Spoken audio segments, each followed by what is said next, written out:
जय हिंद दोस्तों, एक बार फिर से स्वागत है आप सभी का आपके अपने YouTube चैनल ब्लॉग फौजी में। आशा करते हैं आप सभी अच्छे से तैयारी कर रहे होगे, अपने एग्जाम को लेकर के पढ़ रहे होगे अच्छे से।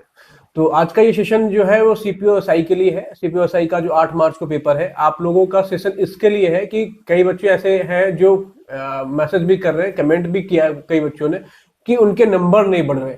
तो नंबर के अकॉर्डिंग की जैसे कि 150 पे ही शिफ्ट हो गया है, यानी कि मेंस का अगर पेपर जो 8 मार्च को है उसका अभी जो मॉक दे रहे हैं उसमें क्या हो रहा है, 150 160 पे ही फिक्स हो गया कि नहीं 160 ही नंबर बन रहा है, 170 ही नंबर बन रहा है। तो उसके आगे खींच नहीं पा रहे नंबर।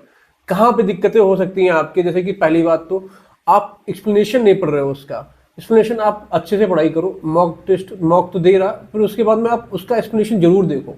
एक्सप्लेनेशन देखो और उसके बाद में अगली बार जब पेपर हो, यानी कि जब मॉक लगाओ आप, तो उसमें अगर उसका टॉपिक्स आता है तो उस हिसाब का टॉपिक आता है तो आपका वो कंप्लीट होना चाहिए, यानी कि उसमें आपको नंबर गेन होना चाहिए। जो आपने पहले जिसको गलत किया है वो फिर से रिपीटेड करोगे तो फिर आप सक्सेस नहीं हो पाओगे इसमें। तो एक तो ये हो गया कि आप एक्सप्लेनेशन अच्छे से देखिए। दूसरा, आपने रिवीजन नहीं किया। रिवीजन इन द सेंस कि आपने एक बार या दो बार ही आपने पढ़ा, फिर उसके बाद में मॉक देना शुरू कर दिया।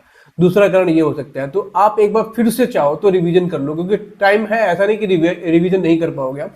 रिवीजन में कम समय लगता है और आपको अच्छे से जैसे हो जाएगा कि एक बार रिवाइज हो जाएगा ना तो चीजें रिकॉल हो जाएंगी हर चीज। तो रिवीजन कर लो अगर रिवीजन नहीं किया है। तीसरा कारण क्या हो सकता है?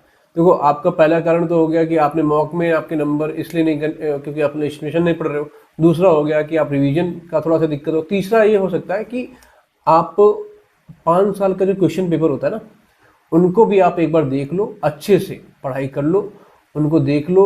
आपने अगर नहीं देखा है तभी भी आपके नंबर कम आ रहे होंगे यहाँ पे।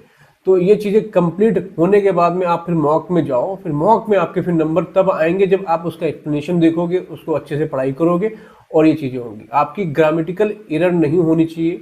आपको ग्रामर 100% आनी ही चाहिए।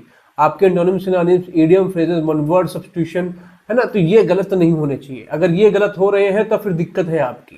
तो इन सब चीज़ों को गलत मत करिए। डायरेक्ट, इनडायरेक्ट, एक्टिव, पैसिव, ये गलत नहीं होने चाहिए। और आपका जो पैसेज आता है वहाँ पे भी आपकी गलती की चांसेस नहीं है, बिल्कुल भी ना के बराबर है। क्योंकि लोग अब 2 महीने बचे हुए हैं थे और 2 महीने में उन बच्चों ने बहुत अच्छी तरीके से तैयारी की है। तो आप समझ सकते हो कि जो आपके साथ में जो बैठा हुआ बच्चा है वो अच्छे से तैयारी करके आया हुआ है और अच्छे से मॉक उसने लगा रखा है, अच्छे से नंबर उसके आ रहे हैं, तभी वो आपके साथ में बैठा हुआ है। तो आपके 160 165 बन रहे हैं तो उसके साथ 175 बन रहे हो, तो आपको वहाँ पे खींचना पड़ेगा अपने आप को और अच्छी तरीके से फोकस्ड वे में पढ़ाई करिए और अच्छे नंबर आएंगे। आप जरूर बताइए आपको कमेंट में कितने नंबर आ रहे हैं आपके मॉक में और कितने आपको चाहिए और कितने आने चाहिए आपके। तो थोड़ा सा कमेंट सेक्शन में आप जरूर बताइए कि मॉक में अभी आपके कितने नंबर आ रहे हैं और कहाँ पे गलती हो रही है। क्लोज टेस्ट में अगर आप गलती कर रहे हो तो आप उसका प्रैक्टिस करना पड़ेगा। उसके लिए क्लोज टेस्ट में आपको रिवीजन मांगता है और उसमें कम से कम अभी आप 8 से 10 घंटे अगर आप इंग्लिश में नहीं दे रहे हो तो फिर आपका फिर सिलेक्शन फिर बहुत ही कम, बहुत ही चांसेस कम ही हो जाती हैं फिर। तो 8 से 10 घंटे दीजिए, पैसेज पढ़िए, एक्सप्लेनेशन पढ़िए, उसके बाद में जो न्यूज आर्टिकल्स है उनको पढ़िए। ठीक है, इतना कर लीजिए, आपका सिलेक्शन 100% हो जाएगा। फिर मिलते हैं अगले सेशन में, तब तक के लिए जय हिंद।